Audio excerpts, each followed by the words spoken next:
السلام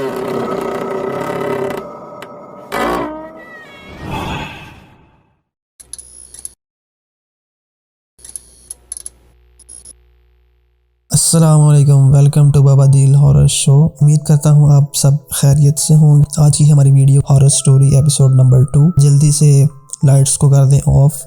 پاپ کارن، chips, Lay's, drink جو بھی آپ انجوائے کرتے ہیں رات کے ٹائم وہ جلدی سے پکڑیں، کمبل کو اوڑھیں اور ہم ویڈیو کو سٹارٹ کرتے ہیں۔ چونکہ دسمبر کا مہینہ چل رہا ہے تو یہ جو کہانی ہے یہ بھی دسمبر کے ہی مہینے کی کہانی ہے۔ یہ کہانی ہے اریبہ عباس حسین کی جو کہ ایبٹ آباد سے ہیں۔ تو چلیے سنتے ہیں۔ دسمبر کا مہینہ چل رہا تھا، سردیاں اپنے عروج پر تھیں، دور دور تک ہر چیز نے سفید چادر تان رکھی تھی، ابھی بھی برف روئی کی مانند گر رہی تھی۔ وقفے وقفے سے دیودار کے درخت کی شاخیں چٹکنے کی آوازیں سنائی دے رہی تھیں۔ مٹی کا کشادہ کمرہ جس کے بیچوں بیچ جلتی لکڑیوں کا ایک آلہ دہک رہا تھا اور اس کے ارد گرد ہم سب دادی کو گھیرے میں لیے بیٹھے تھے۔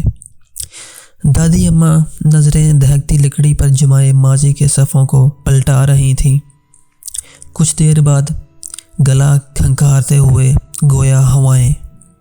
یہ اس وقت کا واقعہ ہے جب پانی کی قلت کے باعث میں اور صوبر آپا سحری کے وقت پانی بھرنے جاتے تھے۔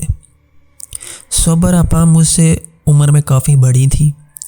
صوبر آپا کبھی اذان سے پہلے اور کبھی اذان کے فوراً بعد پانی بھرنے کے برتن لیے آتی اور ہمارے گھر کی دیوار پر برتن سے ضرب لگاتی۔ چونکہ میرا بستر دیوار کے ساتھ ہوتا اس لیے میں فوراً اٹھ جاتی، اپنے برتن اٹھاتی اور باہر آ جاتی۔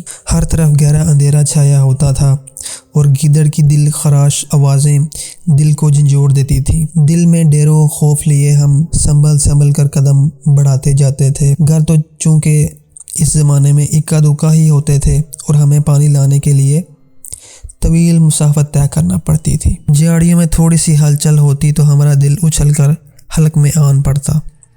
صوبر آپا کافی مضبوط اعصاب کی مالک تھیں جبکہ میں کافی ڈرپوک تھی۔ پانی لانا میری مجبوری تھی کیونکہ گھر میں ایک بوڑھی ساس تھی اور 3 بچے، میری ایک بیٹی اور 2 بیٹے۔ شوہر تو روزی روٹی کمانے کے سلسلے میں باہر نکلتے تو مہینوں بعد ہی واپس لوٹتے تھے۔ آگے آگے صوبر آپا ہوتی جبکہ پیچھے پیچھے میں ہوتی اور کبھی کبھار تو مجھے محسوس ہوتا کہ میرے پیچھے کوئی اور بھی چل رہا ہے۔ اپنے پیچھے اٹھتے جانے والے قدموں کی آوازیں بخوبی سنتی تھی، لیکن مجھے صوبر آپا ہمیشہ نصیحت کرتی تھی کہ کبھی کسی چیز کے پیچھے نہ جانا۔ اگر تمہیں کچھ بھی سنائی دے تو تم نے پیچھے مڑ کر نہیں دیکھنا اور نہ ہی کسی چیز کے پیچھے جانا ہے۔ میں نے ان کی بات کو دل پر نقش کر دیا۔ میں نے اپنے پیچھے قدموں کی چھاپ سن کر آنکھیں بند کر لیتی اور دل میں آیت الکرسی کا ورد شروع کر دیتی۔ لیکن جب طویل سفر طے کرنے کے بعد بیٹھنے کو جی چاہتا تو محسوس ہوتا جیسے ساتھ کوئی بیٹھا ہوا ہے۔ گردنوں گھما کر دیکھتی تو سوائے اندھیرے کے کچھ دکھائی نہیں دیتا تھا۔ ہمارا روز کا آنا جانا تھا۔ ایک روز مجھے آواز آئی کہ دیوار پر ضرب لگائی گئی ہے۔ میں اٹھی، اپنا برتن اٹھائے، لیکن گہرا اندھیرا تھا، میں ڈر گئی۔ مجھے یوں محسوس ہو رہا تھا جیسے آدھی رات کا وقت ہو۔ میں باہر گئی، دیکھا تو صوبر آپا دور دور تک نظر نہیں آ رہی تھی۔ میں نے یہ سمجھ کر قدم راستے پر ڈال دیے کہ وہ زیادہ دور نہیں گئی ہوں گی، میں ان تک پہنچ جاؤں گی۔ گیدڑوں کی آوازیں پل بھر میں میرے قدم ساکت کر رہی تھی۔ میں نے بھاگنا شروع کر دیا لیکن میں ان تک نہ پہنچ سکی۔ بڑی مشکل سے میں نے مسافت طے کی اور جائے وقوع پر پہنچی۔ میرے اندر تک سنسنی دوڑ چکی تھی۔ صوبر آپا وہاں موجود نہیں تھی۔ میں تھوڑا اوپر کھڑی تھی اور نیچے دیکھا جہاں پانی کا کنواں تھا۔ ایسا محسوس ہو رہا تھا کہ کوئی پانی کے ڈول یہ کے بعد دیگرے اپنے اوپر بہا رہا ہے۔ میں نے نیچے جانا ضروری نہیں سمجھا اور پانی کا ڈول الٹا کر کے اس پر بیٹھ گئی، لیکن تھوڑی دیر بیٹھنے کے بعد بھی پانی کی آواز مجھے عجیب و غریب خیالات آ رہے تھے اور پانی کی آواز سے عجیب سا خوف محسوس ہو رہا تھا۔ اپنے پیچھے کسی کا محسوس کیا تو میرے جسم پر کپ کپی طاری ہو گئی۔ میں نے لرزتے ہوئے پیچھے مڑ کر دیکھا تو کوئی نہیں تھا۔ وہاں ایک دم سے سناٹا چھا گیا۔ میری حیرت کی انتہا نہ رہی، لیکن عین اسی جگہ اوپر گھنے درخت کی شاخ پر کوئی عجیب سا پرندہ بیٹھا مجھ پر نظریں گاڑے ہوئے تھا۔ عجیب قسم کا پرندہ تھا، میں نے کبھی ایسا پرندہ نہیں دیکھا، اور میں نے اس سے پہلے جب ہم پانی بھرنے جاتے تھے تو اس طرح کا منظر یا اس طرح کا پرندہ یا اس طرح کے خیالات اور اس طرح کی چیزیں اس حد تک محسوس نہیں کی تھی۔ لیکن یہ پرندہ عجیب سا پرندہ تھا، بڑی بڑی سرخ آنکھیں تھیں، بڑے بڑے کالے بال تھے۔ میں نے دہشت کے مارے بھاگنا شروع کر دیا۔